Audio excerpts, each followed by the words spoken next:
Lucius pressed his forehead against the rough wood of the floorboards. His breath came in ragged, desperate gasps, the kind that only escaped a man who had just run a marathon against his own soul. He had prayed. He had confessed. He had wept until his throat burned and his eyes felt swollen. For a brief, fleeting moment, he had felt it, the fire, the lightness, the absolute assurance that the heavy burden of his past had been lifted by the Nazarene. The silence in the small room felt holy, a sanctuary where the air itself seemed to vibrate with the promise of redemption. But then, the feeling faded. It did not leave with a bang, but with a slow, creeping retreat, like the tide pulling back to reveal the jagged rocks beneath. Lucius lifted his head, wiping the sweat from his brow, and waited for the peace to settle permanently in his chest. Instead, something else crawled into the silence. It was a sensation he knew better than his own name: guilt. It slithered up his spine, cold and familiar, wrapping around his throat. A voice spoke in the darkness of his mind. It was not a sound that vibrated against his eardrums, but a whisper that echoed directly in his thoughts. It was a voice he had obeyed for 30 years. "You say you are saved," the voice whispered, smooth as oil and sharp as a dagger. "But why do the same temptations still call your name?" Lucius squeezed his eyes shut. He tried to summon the verses he had heard from the Apostle Paul, the words about new creations and old things passing away. He gritted his teeth, forcing his mind to recite the truth. "I am free," he thought. "The debt is paid." The voice laughed. It was a low, mocking sound that stripped him naked. "Look at you. You are trembling. If you were truly free, why do you still feel chained? You raised your hands. You prayed the prayer. You felt the emotion. But nothing changed, Lucius. You are simply a slave who learned a new vocabulary. The moment you stand up from this floor, you will want exactly what you wanted yesterday. Your support gives a voice to our history and strength to the broken. Like and subscribe so we can keep whispering the truths that Rome wants to silence. Stay with us, because you will not believe how deep this deception goes." Lucius stood up, his legs shaking. He paced the small length of his room. The accuser was right about one thing. The desire was still there. It lay dormant in his blood, waiting for a trigger. He had thought salvation would be a lobotomy of the soul, that the part of him that craved darkness would be cut out instantly. But the surgery felt incomplete. He felt like two men trapped in one body, locked in a cage match that never ended. He reached for the scroll on his table, his fingers fumbling with the parchment. He needed to read the letter again, the one sent to the Romans. He needed to find the logic that could silence the whisper. The whisper grew louder, shifting from mockery to accusation. "You are a hypocrite. Do you think the Holy One wants a failure like you? You promised to stop last week. You promised again tonight. Yet here you are, fighting the same battle. A true son would not struggle like this. A true son would be flawless." "No," Lucius spoke aloud, his voice cracking in the empty room. He gripped the edge of the table. "I was not rescued to be flawless. I was redeemed to be transformed." "Transformation implies change," the voice countered instantly. "Where is yours? You are fighting for a victory you will never touch. You are simply managing your slavery and calling it freedom. Give up, Lucius. It is easier to obey a master you can see than to serve a savior you can only imagine." Lucius felt the weight of the argument. It was the weapon the enemy loved to use, weaponizing the struggle itself as proof of failure. The logic was sound, terrifyingly so. If the power of sin was broken, why did it still feel so strong? Why did the guilt settle in the moment the prayer ended?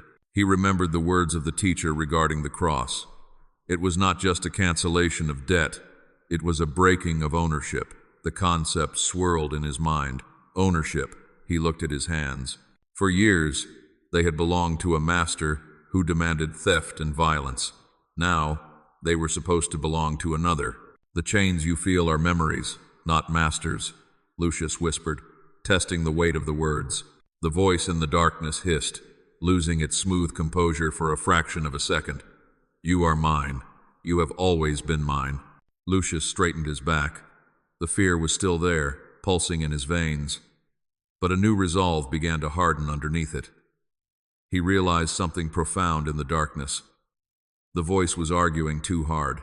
If the ownership were still valid, the enemy would simply command him. A master does not argue with a slave. He orders him. The fact that the enemy had to resort to whispers, to lies, to accusations, proved that his legal authority was gone. He was no longer a king. He was a squatter trying to evict the rightful owner. "I am not fighting for victory," Lucius said, his voice gaining strength. "I am fighting from it." The silence returned to the room. It was not the warm, fuzzy silence of emotional high, but the tense, alert silence of a battlefield where an attack had been repelled. Lucius knew the night was far from over. The feelings had not aligned with the facts yet. He still felt dirty. He still felt weak. But for the first time, he understood that his feelings were not the judge. The verdict had been delivered on a hill outside Jerusalem, and no amount of whispering in a Roman tenement could overturn it. He walked to the window and looked out at the sleeping city, knowing that tomorrow would bring a test far greater than the whispers in the dark. The morning sun hit the cobblestones of the Appian Way, baking the dust and the refuse into a pungent scent that defined the capital of the empire. Lucius walked with a purpose, though his internal world was still recovering from the siege of the previous night. He kept his eyes forward, avoiding the gaze of the merchants and the soldiers. He was on his way to the house of Priscilla, where the believers gathered, hoping to find strength in their company. As he turned a corner near the market of Trajan, a hand shot out from the shadows of a portico and gripped his forearm. The grip was iron strong, familiar in its aggression. Lucius froze. His muscles tensed, an old reflex from his days in the gladiator schools kicking in before his mind could process the threat. He spun around, ready to strike, but stopped. It was Marcus. The man leaning against the stone pillar looked like a ruin of a once great monument. A scar ran from his temple to his jaw, and his eyes held the dull, predatory shine of a wolf that had not eaten in days. Marcus had been his partner in the old life, the man who had taught Lucius how to steal without making a sound and how to intimidate without drawing a weapon. "Lucius," Marcus grinned, revealing teeth stained with wine. "I heard a rumor that you had died, or worse, that you had become religious." Lucius pulled his arm away, brushing the spot where Marcus had touched him as if wiping away soot. "I am late, Marcus. Let me pass." Marcus stepped into his path, blocking the narrow alleyway. He smelled of stale wine and violence. "Not so fast. We have an opportunity. The shipment from Ostia comes in tonight. Unguarded, just like the old days. Easy coin, enough to buy your way out of this miserable district." Lucius felt a jolt in his chest. It was not fear, it was desire. The thrill of the heist, the rush of adrenaline, the weight of gold in his purse, it all flooded back in a single heartbeat. The temptation did not ask for permission. It kicked down the door of his mind. The voice from the previous night returned, whispering, "See, you want it. You are still a thief at heart." "I do not do that anymore," Lucius said, his voice flat. Marcus laughed, a dry, barking sound. "You can change your tunic, Lucius, but you cannot change your blood. You were born for this. Why pretend to be one of those saints? I see the look in your eyes. You are hungry for it. Come on. One night, one job. Then you can go back to your prayers." The argument was seductive. Just one night, one moment of weakness, to secure a year of comfort. The enemy pointed to the struggle in Lucius's heart and said, "You are already considering it. You have already failed. You might as well finish the act." Lucius looked at Marcus, really looked at him. He saw the desperation behind the bravado. He saw the slavery. Marcus thought he was free because he obeyed no law, but he was a slave to his own appetites. He was bound by the need for the next coin, the next drink, the next thrill. Lucius remembered the letter again, the concept of the old self being crucified. He realized that the man Marcus was talking to, the old Lucius, was dead. Marcus was trying to recruit a corpse. Freedom is not proven by never falling, Lucius thought. It is proven by refusing to stay down. It is proven by refusing to answer a master who no longer owns you. "I cannot go with you," Lucius said, his tone shifting from defensive to authoritative. "Cannot or will not," Marcus sneered. "I am dead to that life," Lucius answered. "It is not just a rule I follow. It is a reality. The man you are looking for does not exist anymore." Marcus stared at him, confused by the certainty in Lucius's voice. He had expected hesitation, moral debate, or fear. He had not expected a legal declaration. He spat on the ground near Lucius's sandals. You will be back. The hunger always wins. Not always, Lucius said quietly. He stepped around Marcus and continued down the alley.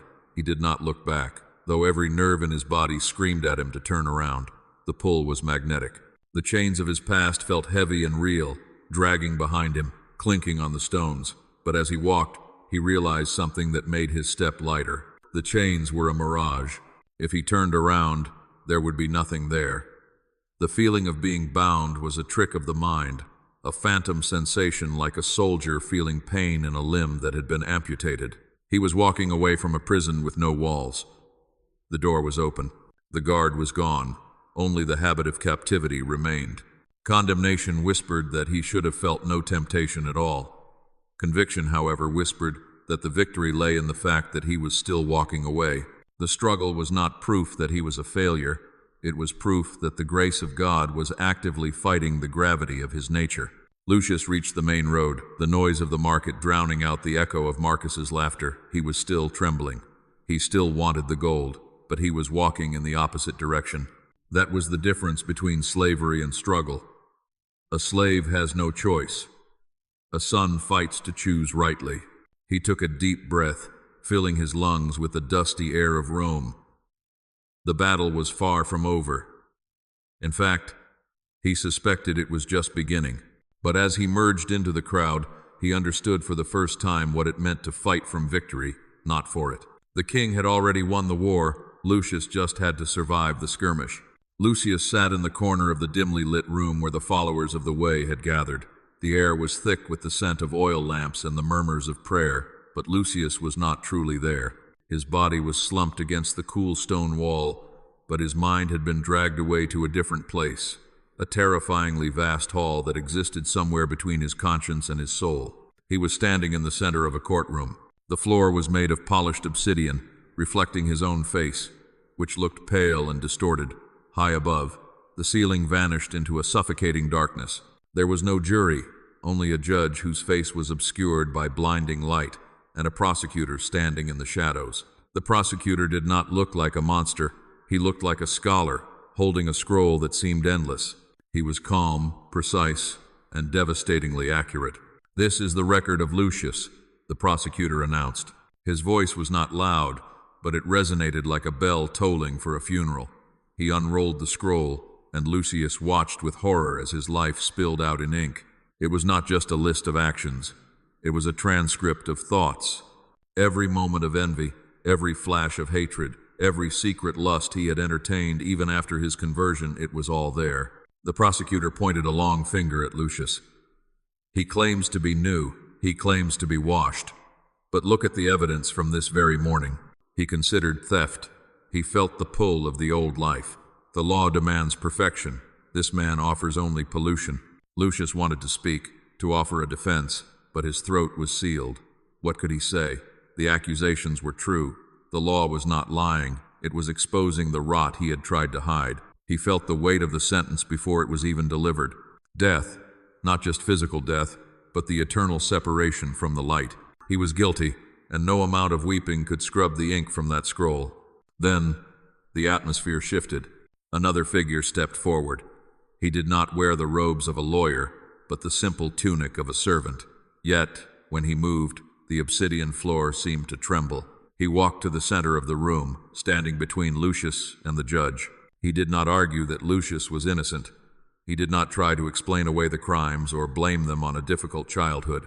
He simply reached out and took the scroll from the prosecutor's hand. The prosecutor stepped back, his confidence flickering for the first time.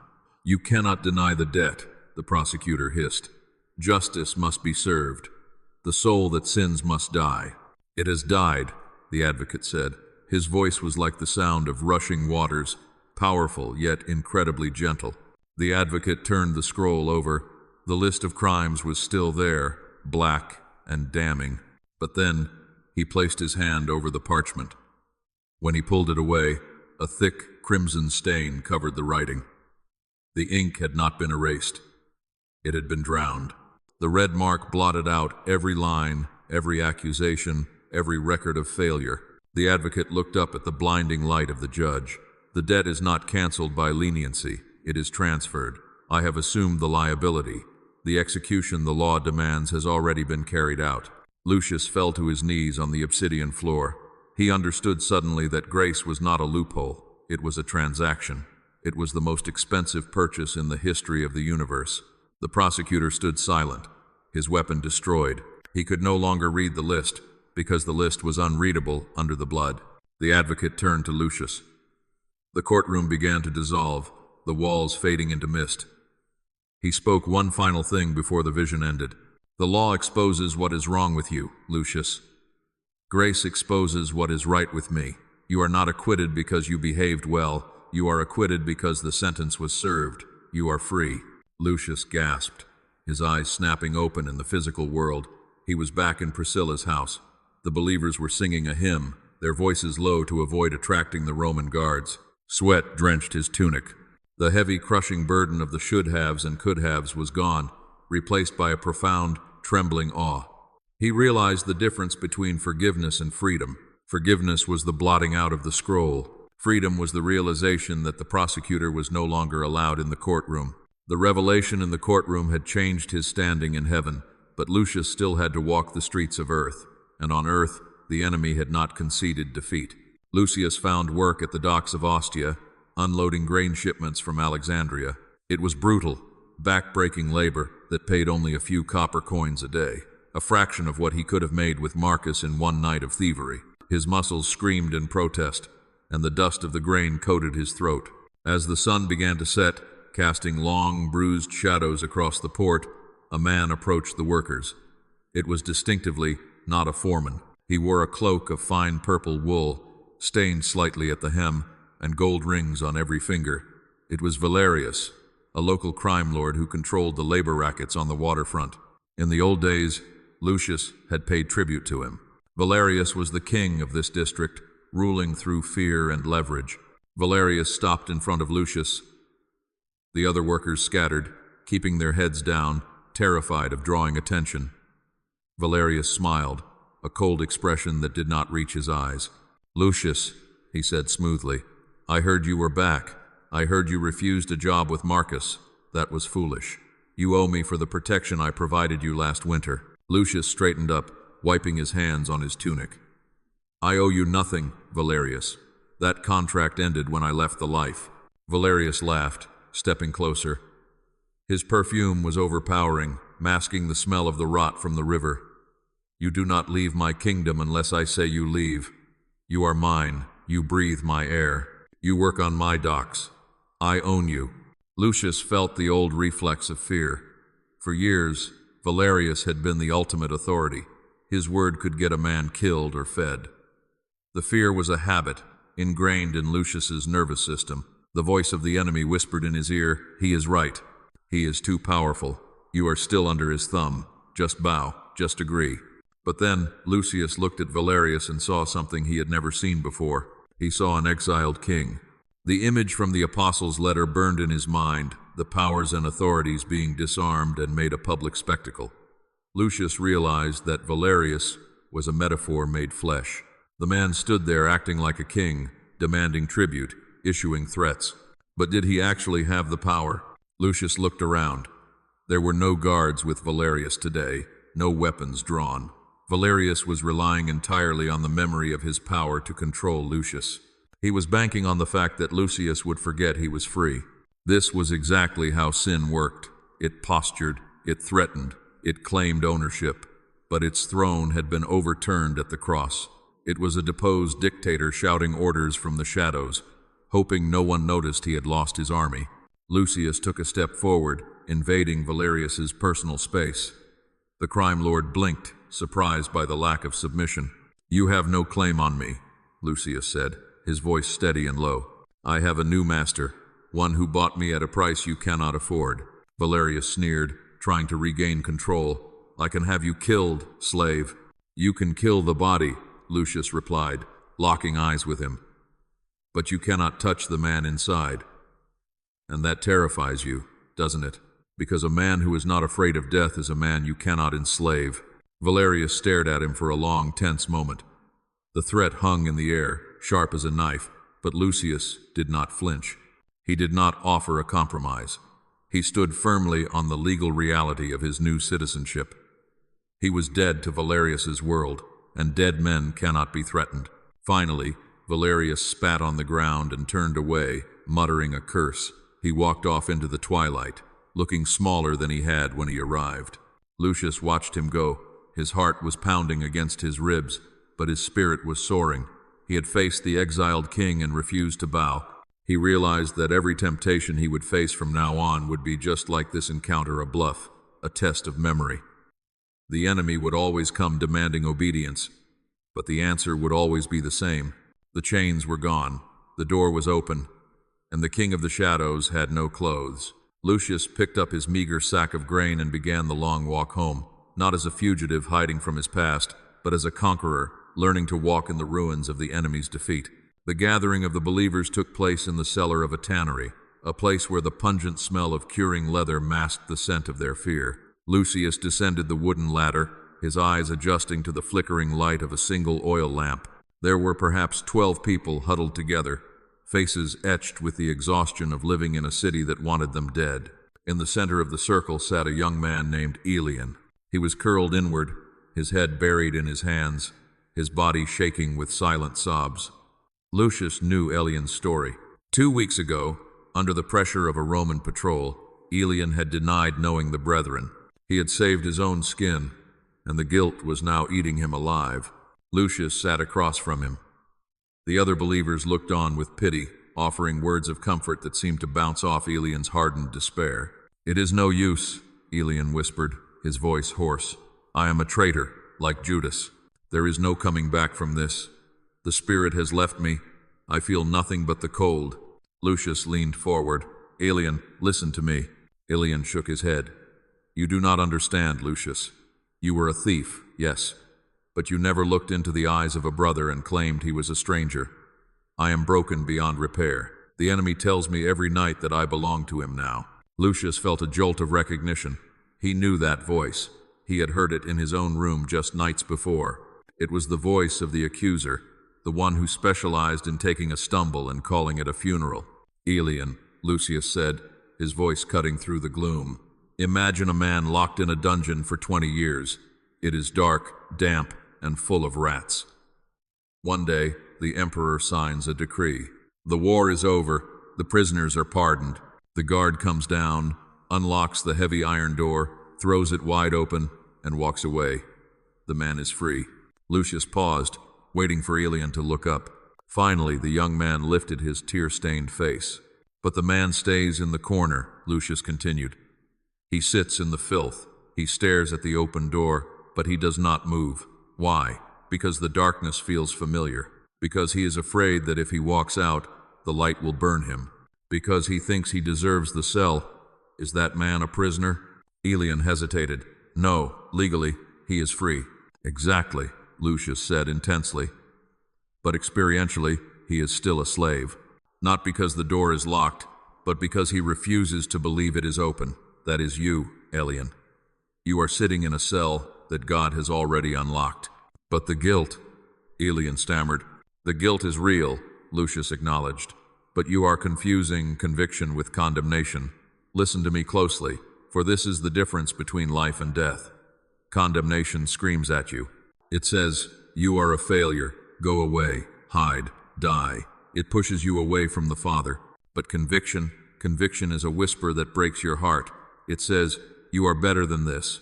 Come home. Wash. Try again.' Conviction pulls you closer. Which voice are you hearing?" Elian blinked. "He pushes me away. He tells me I am disqualified." "That is the enemy," Lucius declared. "That is the language of slavery. The Holy Spirit does not chain you to your past. He teaches you how to live as someone who has been rescued from it. The cross broke the power of your denial. Do not build a new prison out of your regret. Get up. Walk out. You are not a prisoner anymore." The room fell silent. The truth hung in the air, heavy and undeniable. Elian looked at the door of the cellar, then back at Lucius. Slowly, painfully, the young man unfolded his limbs. He stood up. It was a shaky, fragile movement, but it was a movement. He wiped his face. I want to come home," Elian whispered. "Then start walking," Lucius said softly. As Elian began to pray, a prayer of broken surrender rather than hopeless defeat, Lucius realized that freedom was not just a legal status. It was a daily decision to ignore the walls that were no longer there. The victory with Elian felt significant, but the very next day, Lucius found himself on the losing side of a different battle. It happened at the market. Lucius was buying bread with the few copper coins he had earned. The baker, a man with a reputation for cheating the poor, took Lucius's coins and handed him a loaf that was stale and half the weight it should have been. "This is not what I paid for," Lucius said, trying to keep his voice calm. The baker sneered, looking Lucius up and down, noting his worn tunic. "It is all you get, beggar. Move along, or I will call the centurion." In a split second, the new Lucius vanished. A red haze dropped over his vision. The old instincts, honed by years of survival in the violent underworld of Rome, took over before he could breathe a prayer. His hand shot out, grabbing the baker by the collar of his tunic. He slammed the man's chest against the wooden counter, sending baskets of grain spilling onto the dusty street. "Do not speak to me like that," Lucius snarled, his voice dropping to a terrifying growl. "I will break your hand before you can wave to a guard." The baker's eyes went wide with terror. He gasped for air, terrified by the sudden violence in the eyes of this seemingly quiet man. For 3 seconds, Lucius held him there. He wanted to hurt him. He wanted to assert dominance. The rush of power was intoxicating, sweet like wine. Then, just as quickly, the haze lifted. Lucius saw the fear in the baker's eyes. He saw the scattered grain. He heard the gasps of the crowd gathering around them. Horror washed over him like a bucket of ice water. He released the baker, who stumbled back, coughing. Lucius looked at his own hands, hands that were supposed to be holy, hands that were supposed to be dead to sin. He turned and ran. He did not stop running until he reached the banks of the Tiber River, far away from the market. He fell to his knees in the mud, gasping for breath, but the physical exhaustion was nothing compared to the agony in his soul. "I failed," he choked out. "I am a fraud." The enemy was there instantly, whispering in the wind. "See, we told you. The beast is not dead. He was just sleeping. You are violent. You are angry. You are exactly who you always were." Lucius gripped his hair, pulling tight. "Why? Why do I still struggle? If I am a new creation, why did I want to break that man's bones?" He remembered the scroll of the Apostle Paul. "I do not do the good I want, but the evil I do not want is what I keep on doing."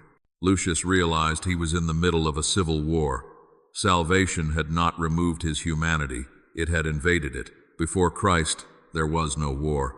Before, if the baker cheated him, Lucius would have beaten him without a second thought, without a shred of remorse.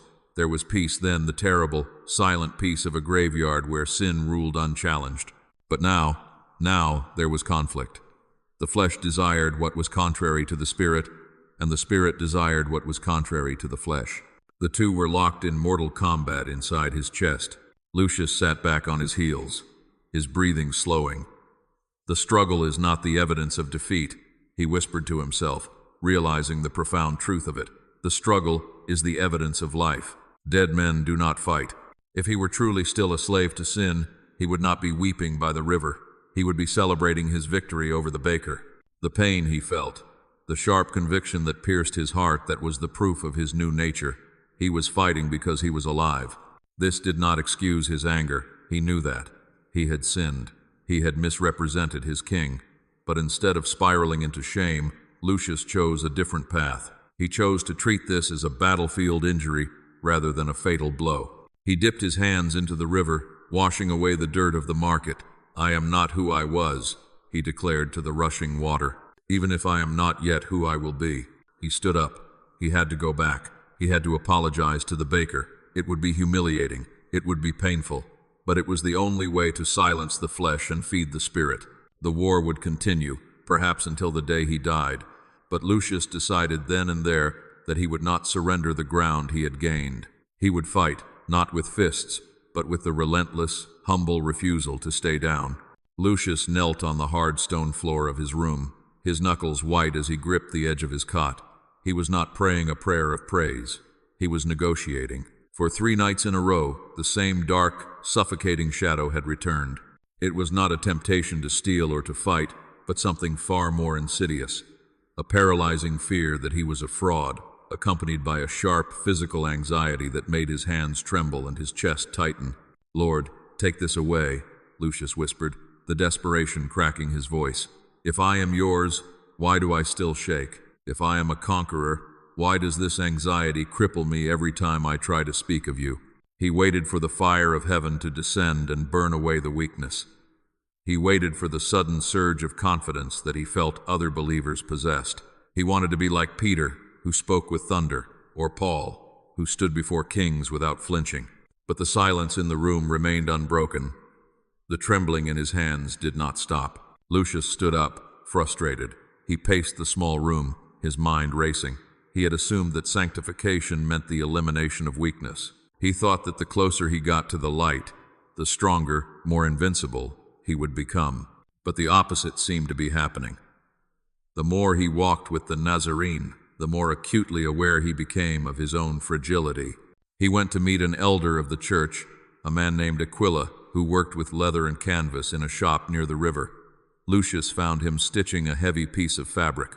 "I have a thorn," Lucius confessed, sitting heavily on a stool. "It is a fear that will not leave.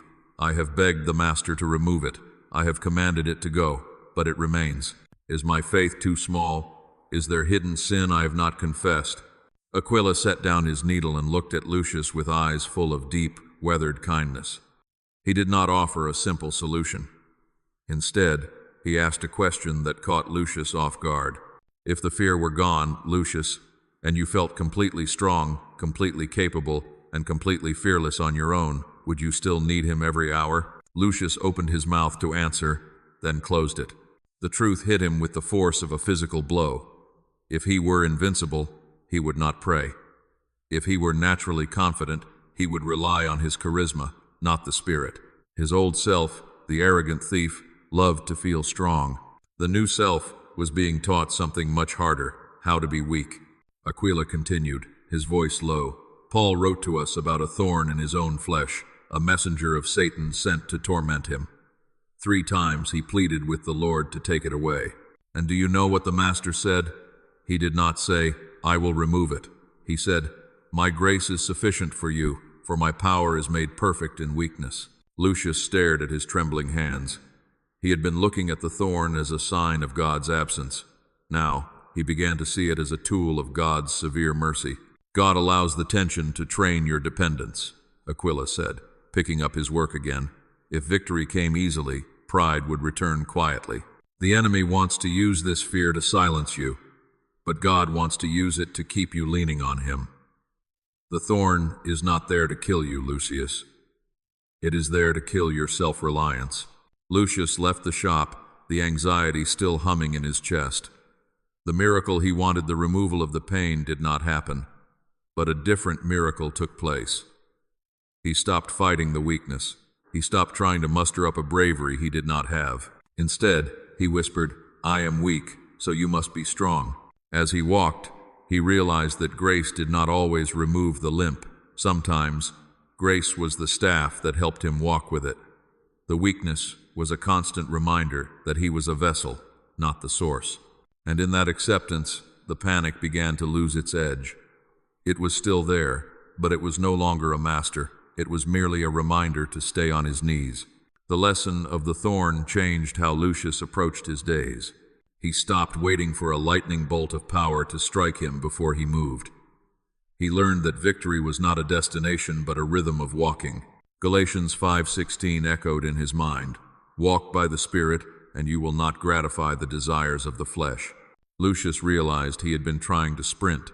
He had been trying to leap from temptation to perfection in one bound, but the command was to walk. Walking implied a steady, step-by-step dependence. It was mundane. It was quiet. It happened in the spaces between the big events. The test of this new rhythm came on a Tuesday, under the heat of the midday sun. Lucius was traveling along the Via Tiburtina, carrying a heavy sack of tools for his work.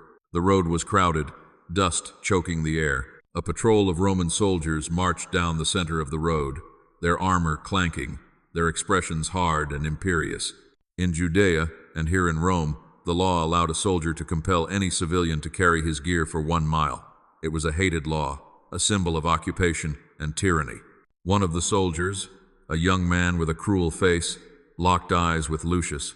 He stopped and dropped his heavy pack at Lucius's feet. "You," the soldier barked, "carry this 1 mile." The old Lucius would have calculated the odds of killing the man. The old Lucius would have felt a surge of murderous pride. Even the new Lucius felt the flash of resentment, the indignity of being treated like a pack animal by a pagan oppressor. The enemy whispered, "You are a son of the king. You should not bow to this dog. Throw the pack in the dust." But the Spirit whispered a different command, recalling the words of Jesus on the Mount. "If anyone forces you to go 1 mile, go with him 2 miles. Lucius looked at the heavy pack. He looked at the soldier who expected resistance, who was ready to use his whip. This was the walk. This was the moment where the rubber met the road. Victory was not feeling happy about the injustice. Victory was obedience in the midst of it. Lucius bent down. He did not glare. He did not mutter a curse.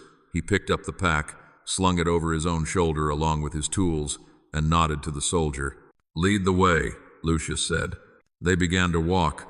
The weight was crushing, digging into his collarbone. For the first 100 steps, every muscle in Lucius's body wanted to revolt. He wanted to complain, to nurture his bitterness. But he caught the thought before it could take root. "Holy Spirit, lead me," he prayed silently, syncing his breath with his steps. "I am walking with you, not just this soldier. This is an altar. I am offering my pride as a sacrifice." As they passed the 1-mile marker, the soldier stopped and reached for his pack. The legal requirement was fulfilled. He expected Lucius to drop the burden and run, perhaps spitting on the ground as he left. But Lucius did not stop. He adjusted the strap and kept walking. The soldier blinked, confused. "Stop, fool. You have done your mile." "I am not tired," Lucius lied gently, though his back screamed. "I will go a little further with you." The soldier hurried to catch up, his arrogant mask slipping. "Why? Why would you do that?" "Because I am free," Lucius said, looking straight ahead.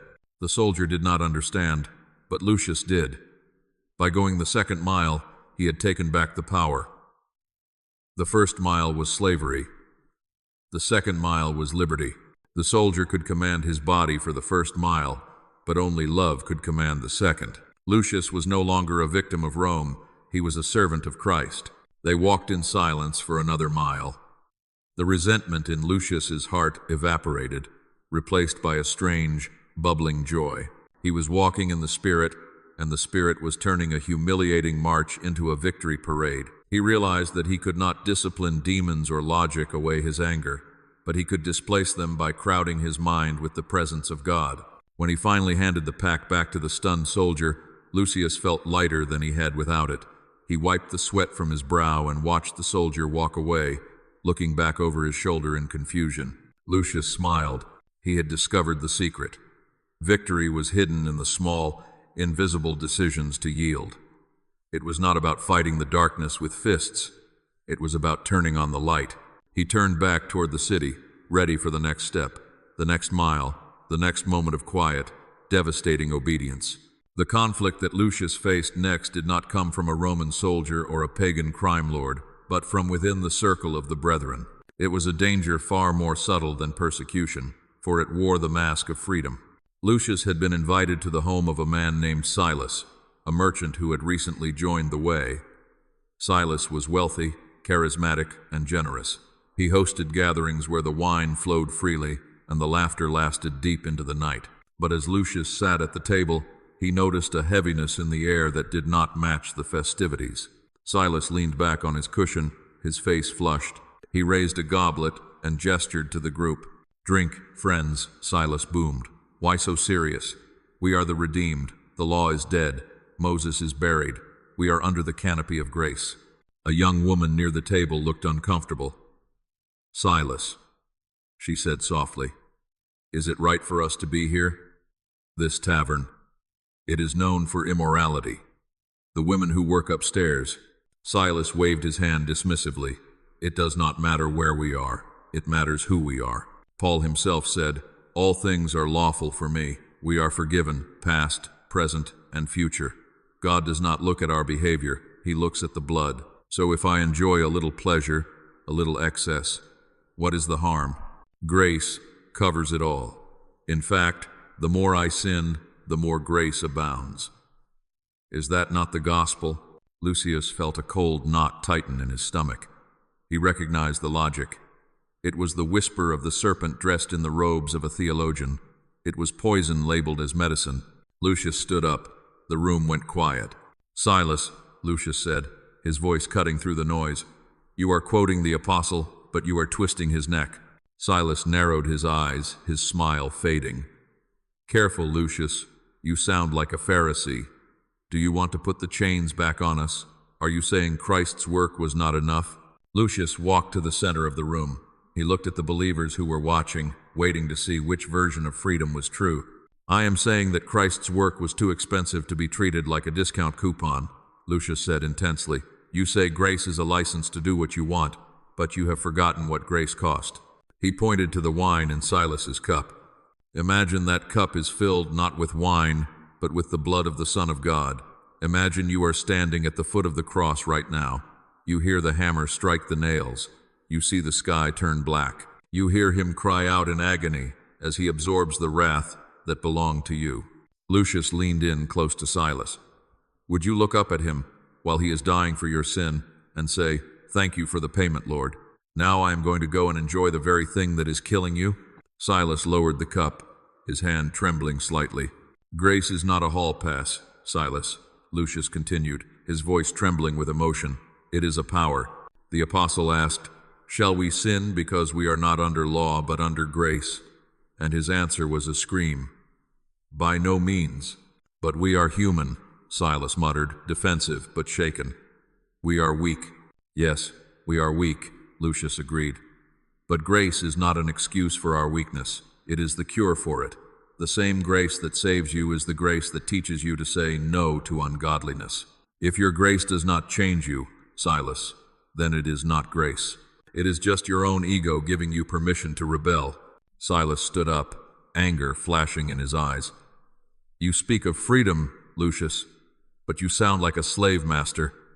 I am free to do as I please. No, Lucius countered. You are free to choose your master. That is all, Paul said. We are slaves to the one we obey. If you obey your lust, you are a slave to lust, and the end of that road is death. If you obey righteousness, you are a servant of God, and the end is life. You are not autonomous, Silas. You were bought with a price. You do not belong to yourself. Lucius looked around the room. The atmosphere had shifted. The seduction of easy grace had been stripped away to reveal the ugly truth beneath it. Do not be deceived, Lucius said to the group. A man rescued from a burning house does not run back into the flames because he is fireproof. He runs away because he knows what fire does. He turned and walked out of the tavern, leaving the full cup of wine untouched on the table. He knew he had made an enemy in Silas, but he had protected the truth. Grace was not safe. It was fierce. It did not lower the standard of the law. It fulfilled it by changing the heart of the sinner. As he walked into the cool night air, Lucius breathed deeply. He did not feel restricted by his obedience. He felt protected by it. He realized that the boundaries of holiness were not walls to keep him in prison, but walls to keep the enemy out. The confrontation with Silas lingered in Lucius's mind for days. It forced him to ask a question that went deeper than behavior. Who was he, really? He sat in his room, holding a small object in his hand. It was an iron ring, stamped with the insignia of his old master, the man who had owned him before he was manumitted, before he became a thief, and long before he knew the Christ. The ring was a symbol of identity. For years, it had defined who he was, what he was worth, and who had the right to command him. The letter to the Romans spoke of a strange and difficult concept. Count yourselves dead to sin, but alive to God. Lucius turned the ring over in his fingers. Dead. It was a final word. It meant the end of responsiveness. If you insulted a corpse, it did not get angry. If you offered a corpse a bag of gold, it did not get greedy. If you tempted a corpse with pleasure, it did not feel desire. Yet, Lucius felt all those things. The corpse of his old self seemed very lively. It argued, it complained, it hungered. How could he reckon himself dead when he felt so alive to the world? He realized he had been waiting for the feeling of death to come over his flesh. He had been waiting to become numb to temptation. But the command was not, feel dead. The command was, count yourself dead. It was a math term, an accounting term. It meant to calculate a reality based on facts, not feelings. Lucius stood up and walked to the small brazier in the corner of his room, where a fire was dying down. He held the iron ring over the coals. My old self, Lucius said aloud to the empty room. The man who was a slave to fear. The man who defined himself by his failures. The man who loved his sin. That man was crucified with Christ. He closed his eyes and pictured the hill of Golgotha. He imagined not just the Savior on the cross, but himself, Lucius the thief, Lucius the slave, nailed there beside him. He saw the old man die. He saw the old nature exhale its last breath. It is a legal reality, Lucius whispered. The law has no authority over a dead man. He dropped the iron ring into the center of the coals. It did not melt immediately, but it was swallowed by the heat and the ash. It was gone from his sight. This was his funeral. He sat back and waited. A thought came to his mind, a memory of a woman he used to visit, a temptation that often knocked on the door of his loneliness. The desire rose up, familiar and strong. But this time, Lucius did not fight it with willpower. He did not scream at it. He simply treated it as a case of mistaken identity. You are calling for Lucius, he thought calmly. But Lucius is dead. He died 3 years ago. I am the new man who lives in his body. I do not know you. It was a mental shift, subtle but profound. He was learning to hide his life in Christ. When the accusation came, he hid behind the advocate. When the temptation came, he answered from the perspective of the new creation. He realized that he was not a sinner trying to maintain a standard of grace. He was a saint battling the remnants of a foreign memory. The difference was everything. A sinner fights to become free. A saint fights because he is free. Lucius looked at the brazier. The ring was buried. He stood up and washed his face in the basin of water. He looked in the polished metal mirror. The face was the same scar on his chin, the same lines around his eyes. But the eyes themselves were different. They were the eyes of a man who had attended his own funeral and walked away singing. He was alive to God. That meant his ears were tuned to a new frequency. He could hear the Spirit's whisper louder than the world's shout. He understood now that to be dead to sin was not to be emotionless. It was to be unresponsive to the old master's command. The king calls, Lucius said, adjusting his tunic. The slave cannot answer, for the slave is no more. Here I am, Lord. He walked out of his room, leaving the door unlocked. He had nothing left to protect, for his life was hidden in a vault that no thief could touch. He was learning the secret of the double life, dead to the darkness, and dangerously, beautifully alive to the light. Lucius paced the length of the courtyard, his frustration boiling over.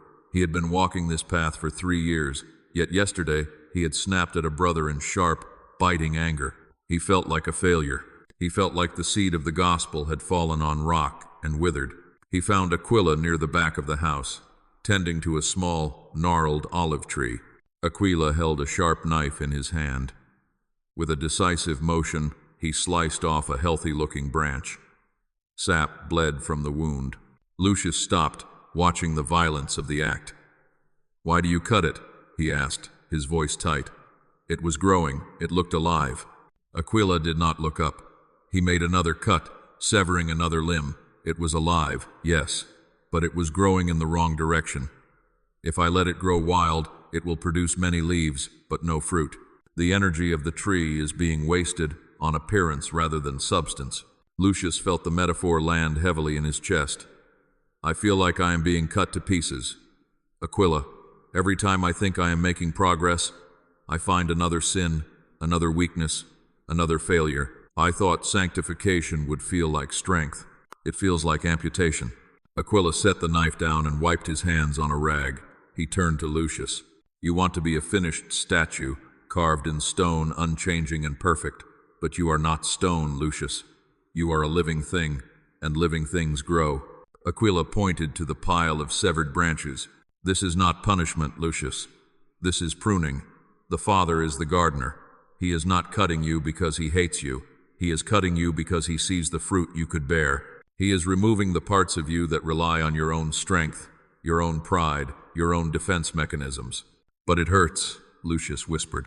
Growth always does, Aquila replied. Do you think the seed enjoys breaking open in the dark soil? Do you think the branch enjoys the knife? You are looking at your pain and calling it death. God looks at your pain and calls it preparation. Lucius looked at the bleeding tree. He realized he had mistaken the pain of transformation for the pain of judgment. He had thought God was angry with him for his imperfect temper.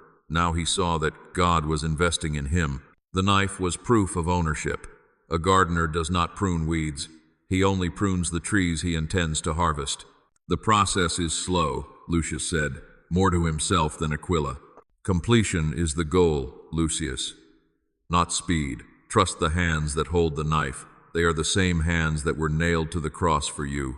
The attack came at night, not as a temptation of the flesh, but as an assault on the mind. Lucius woke up in a cold sweat, a heavy blanket of darkness pressing down on his chest. It was a spiritual siege. Thoughts fired at him like burning arrows. You are alone. The church tolerates you, but they do not love you. God is tired of your repetitive prayers. You are going to fall away eventually, so why not give up now? You are a hypocrite. Lucius curled into a ball, trying to reason with the voices. He tried to argue back with logic. I am not alone, he thought. I have friends. Do you? The voice sneered. They do not know the real you. If they saw your thoughts, they would stone you. Lucius felt his defense crumbling. Logic was useless against lies that felt so emotionally true. He felt paralyzed, the darkness choking his faith. He tried to muster up a feeling of victory, but he felt only defeat. Then, he remembered the words of the Master in the wilderness. When the enemy tempted him, he did not debate. He did not use logic. He did not use willpower. He used a weapon. It is written. Lucius sat up in the darkness. He felt foolish, but he opened his mouth and spoke into the empty room. It is written, Lucius croaked, his voice dry. There is now no condemnation for those who are in Christ Jesus. The darkness seemed to pause. The accusation that he was a hypocrite hung in the air, but it had lost its stinging edge. It is written, Lucius said louder, who shall separate us from the love of Christ? Shall trouble or hardship or persecution or famine or nakedness or danger or sword? No. In all these things we are more than conquerors. He felt a shift in the atmosphere. The heavy fog began to recede. He was not fighting with his own authority. He was fighting with borrowed authority. He realized that the enemy could argue with Lucius, but he could not argue with the word of God. Lucius stood up and began to pace, wielding the verses like a sword. You say I am alone? Lucius shouted at the shadows. It is written, he will never leave you nor forsake you. You say I am a failure? It is written, if we confess our sins, he is faithful and just to forgive us. With every truth he spoke, the lies dissolved. They could not exist in the same space as the word. Lucius understood then that freedom was not maintained by silence. It was maintained by declaration. He could not outthink the devil, but he could outspeak him with the truth. By the time the sun rose, Lucius was exhausted, but the room was light. He had learned that the sword of the Spirit was not a decorative ornament. It was the only thing that could kill a lie. The failure happened 3 months later. It was not a thought or a temper tantrum. It was a cowardice that mirrored his old life. A group of Roman guards had cornered a young merchant in the street, accusing him of being a Christian. Lucius was standing nearby. The merchant looked at Lucius, eyes pleading for help, for a witness, for someone to stand with him. Lucius looked at the guards' swords. He looked at the crowd. Fear, cold and instant, seized his throat. He turned his back. He walked away. He left the brother to be beaten. That night, the guilt was not a whisper, it was a scream. Lucius sat on his floor, sick to his stomach. He had betrayed the very family he claimed to love. He had denied the brave spirit he claimed to possess. This is it, the enemy roared. This is the end. You are Judas. You walked away. God cannot use a coward. Lucius wept. He felt the separation from God like a physical chasm. He wanted to run, to hide, to go back to the docks and drink until he forgot his name. That was the old pattern: sin, shame, hide. But a tiny, stubborn ember of truth glowed in the ash of his soul, faithful and just. He remembered the story of Peter. Peter had denied the Master 3 times, with curses. Yet the Master had run to meet him on the shore, not with a whip, but with breakfast. Lucius stood up. His legs felt like lead. He did not want to pray. He felt too dirty to speak the holy name, but he knew that running away would only seal the prison door. "Father," Lucius whispered, falling to his knees. "I am a coward. I failed. I have no excuse." He waited for the lightning. He waited for the silence of rejection. Instead, he felt a crushing, overwhelming sense of grief, but it was God's grief, not his anger. It was the grief of a father whose son had hurt himself, and wrapped inside that grief was a fierce, relentless love. "I know," the Spirit seemed to whisper. "I saw it, and I paid for that too." Lucius realized that his sin was finite, but the payment was infinite. He could not sin more than Christ had bled. The accuser stood at the door with a list of Lucius's failures, but the advocate stood at the throne with a scarred hand. Lucius did not leave that room until he believed in the forgiveness. It was the hardest thing he had ever done to look at his own ugliness and believe he was still loved. But when he finally stood up, he knew he was safe. Not because he was good, but because his Savior was faithful. He would go find the merchant tomorrow. He would apologize. He would face the consequences. But he would do it as a son, not a slave. 30 years had passed. Lucius sat on a wooden bench overlooking the Tiber. His hair was white, his hands gnarled with arthritis and work. Beside him sat a young man, barely 20, full of fire and full of frustration. "Will it ever end?" the young man asked, echoing the question Lucius had asked the ceiling so many decades ago. "Will I ever be perfect? I still struggle with pride. I still have to fight for my eyes every time I walk through the market. I am tired of the war, Lucius." Lucius smiled, the skin crinkling around his eyes. He looked at the horizon, where the sun was dipping below the 7 hills of Rome. "I am old, my son," Lucius said, his voice raspy but steady. "I have walked with him for a lifetime, and I can tell you this, I am not perfect." The young man looked disappointed. "But," Lucius continued, "I am not who I was. When I was your age, the war was a daily riot. Now, it is a border skirmish. The enemy still whispers, but his voice is faint. I know his tricks now. I know the sound of his lies before he finishes the sentence." "So the sin remains?" the young man asked. "The flesh remains," Lucius corrected. "Until we drop this body, we will carry the capacity for rebellion, but the dominion is gone." Lucius held up his hand. "Look at this hand. It used to steal. It used to strike in anger. Now, it serves bread to the widows. It is the same hand, but it has a different master. You are looking for a day when you will not have to fight, but the fight is how you know you are awake." He leaned in closer to the young man. "Perfection is not the destination on this side of the river. Dependence is. You are learning to lean. You think you are failing because you still limp. Jacob limped after he wrestled with God. The limp is not a sign of failure. It is a sign that you have touched the divine." Lucius looked back at the sunset. "One day," he said softly, "one day soon, the trumpet will sound, and in the twinkling of an eye, this corruption will put on incorruption. We will be changed. We will see him as he is. And only then will the war end. Until then, we fight. But we fight with a smile because we know who wins." Lucius lay on his bed. The room was quiet, save for the shallow rattle of his own breathing. The brothers and sisters stood around him, singing a hymn of resurrection. Their voices sounded far away, like echoes in a canyon. His vision was dimming. The world of Rome, the stone, the dust, the pain, the shadows was fading like a mist in the morning sun. But as the earthly lights went out, a different light began to bleed through the cracks of reality.